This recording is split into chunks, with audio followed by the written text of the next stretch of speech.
মানুষ হাতের কাছে যা পায় তাই নদীতে ছুঁড়ে মারে। এখন আবার এটা কি ফেললো নদীতে?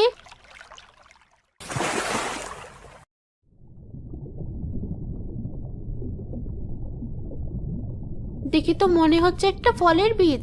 মেয়েটা খুব মজা করে খাচ্ছিল ফলটা। এই বীজটা আমার কাছে রেখে দিই। কোথায় চলে গিয়েছিলে তুমি? আর তোমার হাতে ওটা কি? ফলের বীজ। একটা মেয়ে খুব তৃপ্তি নিয়ে খাচ্ছিল ফলটা। মনে হয় ফলটা খেতে খুব মজার। তুমি আবার মানুষের পছন্দের জিনিস নিয়ে পড়লে? শোনো, মানুষেরা ভালো হয় না। ওরা নিজেরাই নিজেদেরকে ঠকায়, কষ্ট দেয়। আর আমাদের দেখলে কি করবে সেটা বিধাতাই ভালো জানেন। তবুও তো ওরা নিত্য নতুন কত কিছু আবিষ্কার করছে। আমার তো ওদের দেখতেই ভালো লাগে। তাই ভেবেছি এবার আমিও ওদের মতো নতুন কিছু আবিষ্কার করবো এই বীজগুলো দিয়ে। তোমার যা মন চায় করো, আমি এসবের মধ্যে নেই। আমার কাছে মোট 3টা ফলের বীজ আছে। কি বানানো যায় এই বীজগুলো দিয়ে? পেয়েছি বুদ্ধি।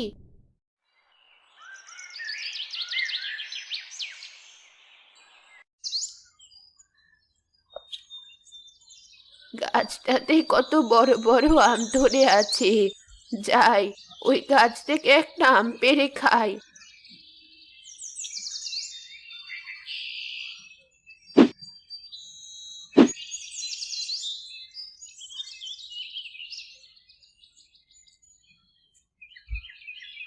মা দেখো, একটা বুড়ি আমাদের গাছ থেকে আম পেড়ে খাচ্ছে।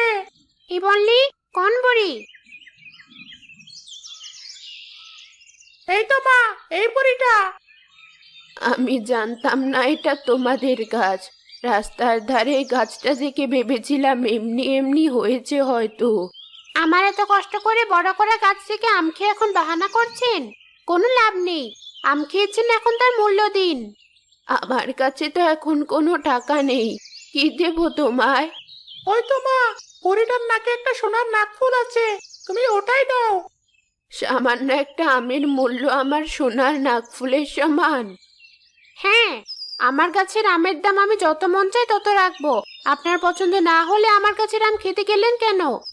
আমার ভুল হয়ে গেছে মা, আমাকে মাফ করে দাও। না, ভালোই ভালোই যা চাইছি দিয়ে দিন, নয়তো গ্রামের সবাইকে ডেকে এনে আপনাকে চোর বলে মার খাওয়াবো। থাক থাক, তোমাকে আর